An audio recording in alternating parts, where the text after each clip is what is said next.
ito yung laman niya, kabago-bago, ang bilis malubat. At ito yung battery niya. So kailangan natin palitan ng ganitong klaseng battery. Mas magaan ito mabigat. So ito po ay generic lang at ito ay branded.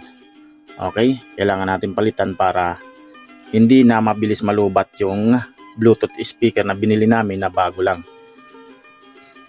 So i-test muna natin mga master kung ilan ang laman ng battery.